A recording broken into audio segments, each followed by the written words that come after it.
آج کے پروگرام میں سب سے پہلے بات کرتے ہیں پی ٹی آئی کی سیاست کی۔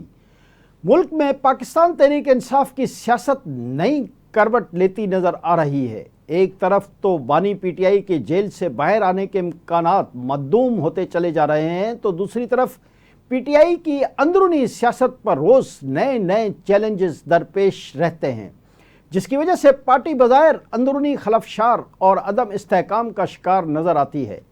ایک روز قبل پی ٹی آئی کے اہم رہنما شاہ محمود قریشی کو طویل قید سے آزادی ملی ہے، جبکہ یاسمین راشد اور دیگر رہنماؤں کو 10 سال قید کی سزا سنائی گئی، جبکہ شاہ محمود قریشی کے اوپر ابھی دیگر مقدمات ہیں جس کی وجہ سے ان کی رہائی ممکن نہیں ہو سکتی۔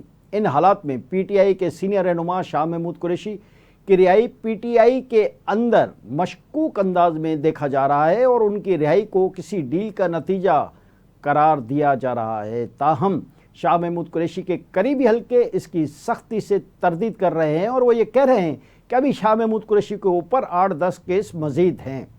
دوسری جانب پاکستان تحریک انصاف کے رہنما سلمان اکرم راجہ نے کہا ہے کہ یہ کہنا قبل از وقت ہے کہ شاہ محمود قریشی پارٹی کی قیادت سنبھالیں گے۔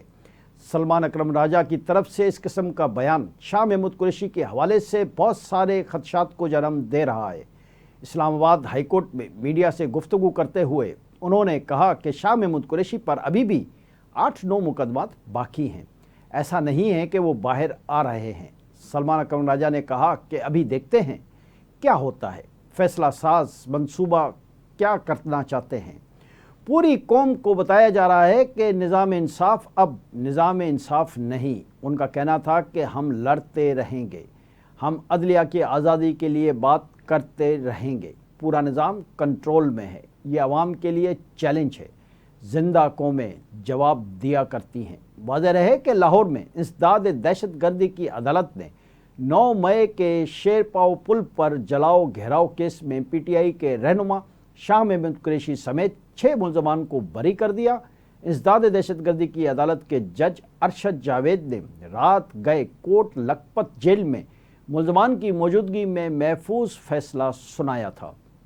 عدالت نے جلاؤ گھیراؤ کیس میں شاہ محمود قریشی، حمزہ عظیم، اعزاز رفیق، افتخار احمد، رانا تنویر اور زیاس خان کو بری کر دیا تھا۔ اسی مقدمے میں عمر سرفراز چیمہ، ڈاکٹر یاسمین راشد، اعجاز چودھری اور میاں محمود الرشید کو 10 سال قید کی سزا سنائی گئی تھی۔